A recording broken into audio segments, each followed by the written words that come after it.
If you're thinking about moving from the GTA to Guelph, here's the real talk. Your mortgage might go down, your weekends might look a whole lot better, but your property taxes, they'll probably go up. Add to that incredible schools, a strong small business scene, but also a commute that can grind, and a city that's still growing in diversity. In the next few minutes, I'm breaking down the 5 biggest pros of living in Guelph and the 5 biggest cons of calling Guelph home in 2025. So you can decide if this city is really worth it for you. Hi, I'm Varsha Pazel. I live here, work here, and I raise my family here. And I've helped a lot of families move from Toronto, Ajax, Vaughan, Milton to Guelph. This isn't sugar-coated. You'll hear the good, the bad, and the honest math, because at the end of the day, you're not just buying a home, you're buying into a community. And I want you to know what it really feels like to call Guelph home.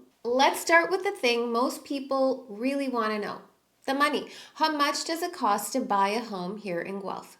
The average home for the city of Guelph right now is around the $800,000 to $810,000 mark, while the average detached property lands you in the $880,000 mark. Please remember that is overall city of Guelph. That is not neighborhood specific. But when you compare that to Toronto's average sitting at 1.1 million, you can see why families keep moving west, or the GTA West as we call it. Here's the catch that nobody tells you when you open your first bill. Property taxes in Guelph are high. I remember moving from Milton to Guelph, and we more than doubled our property taxes at that time, and truly by now I think we're closer to have tripled. The city of Guelph's property tax rate for 2025 is at 1.39%. If you were to compare that to Milton, Milton sits at 0.77%. That means on a $900,000 home,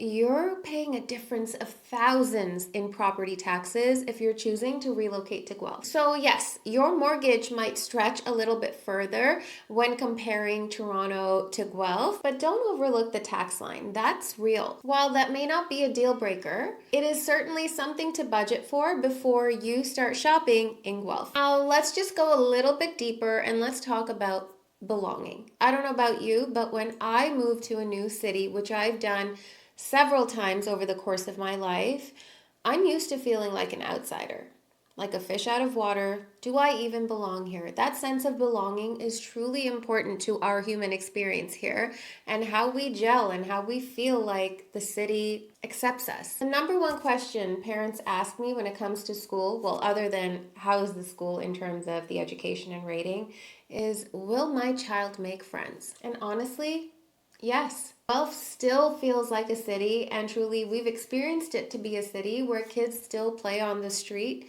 go knocking on each other's homes, the doors, and grab their bikes or scooters and go to parks, go to Circle K for slushies, and house hop during the summers to friends with pools, of course. Our neighborhood schools have an active school council with tons of parent involvement that welcome new families. It's also less transient than some GTA suburbs, so kids don't rotate in and out as much. But it's not just about the kids, it's about you too. Adults do wonder, will I meet people here? Will I feel at home? And I think you know the answer is yes, if you lean into it. There are dozens of entry points.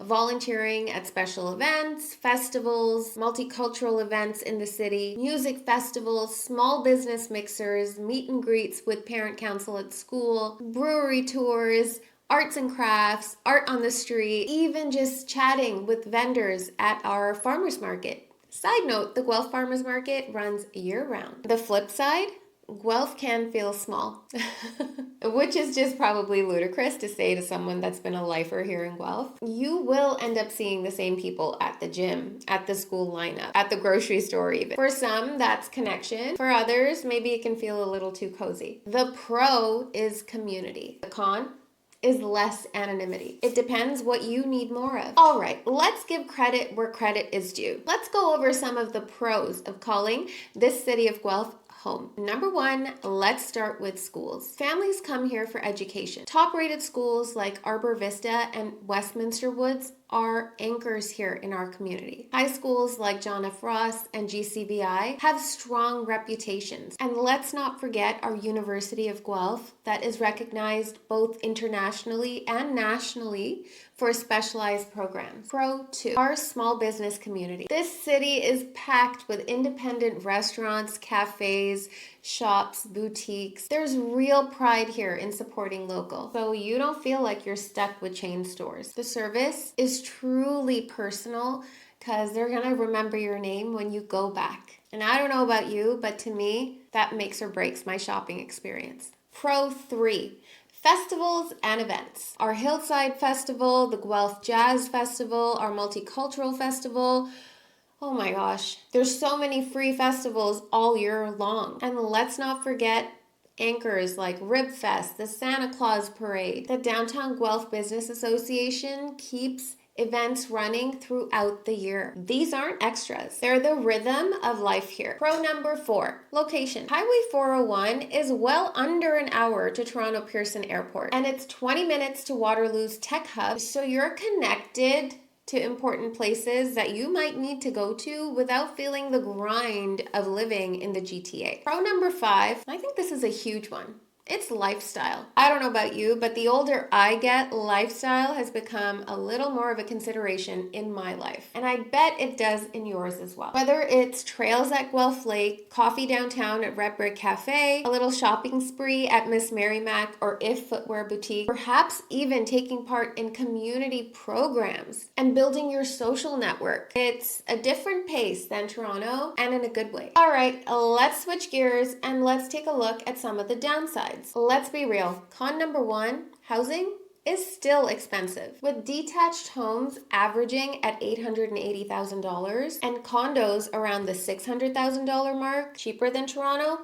Yes, but still a bit of a stretch, especially for first-time home buyers. And let's also remember that closes the gap for those looking to downsize. Con number 2, the commute. Can we all just agree that we're at a point where we don't want to spend too much time on the road anymore? Although the average time for a commute, I've been told, is anything that's just under an hour is acceptable. So 59 minutes, is that what you're saying? If you need to be at Union Station in Toronto 5 days a week, you are going to feel the grind living here in Guelph. It's that simple. Yes, the GO expansion helps, but I don't know if that's enough for people that have to commute to Toronto every day. Con number 3, growth pains. As we've started to see an influx of families come here and call Guelph home, that has also increased the number of construction projects in our city. Whether it's the Gordon Street traffic, whether it's extra portables upon portables in our schools, or perhaps schools even under construction due to expansion, infrastructure is catching up, but the growing pains are real. Con number 4, diversity and representation. I have a feeling this will quickly turn to a pro because I've seen the change in our Guelph community simply from living here in the last decade. Guelph is growing more diverse. You see it in our businesses, our festivals, in our schools. However, I don't know that we see it in our housing options, in our professional community. I think representation lags there. If belonging in that sense is something important to you, this is something to consider. I actually had someone reach out to me on YouTube with a comment about diversity in Guelph, and we had a beautiful discussion over email. So if you're curious about that specifically, please let me know if this is something I need to create more videos, or perhaps just send you an email on. Con number 5, nightlife. Oh my gosh, I know what you're thinking, but there's a university here. And there is. There's plenty to do in downtown Guelph. Restaurants, great. Breweries, plenty. But if you're used to concerts on a Tuesday or late night eats, Guelph doesn't have that big city buzz. So how do you know if Guelph is right for you? If you want space, community, strong schools, and a lifestyle where you see familiar faces at the market, then this city is for you. But if you thrive on anonymity or nightlife, or you need to get to Toronto 5 days a week, you may find the cons outweigh the wins. The truth is, Choosing Guelph is less about whether this city is perfect. It's more about whether it fits this chapter of your life. So those are the pros and cons of living in Guelph in 2025. For me, the pros outweigh the cons, but for you, it's gonna come down to what you value most. I'd love to hear from you. Tell me, what's your biggest pro or a con that just comes to mind? Please share it with me in the comments. Make sure you're subscribed because in my next video, I'm gonna touch on whether it's actually a good time to buy or sell in Guelph right now.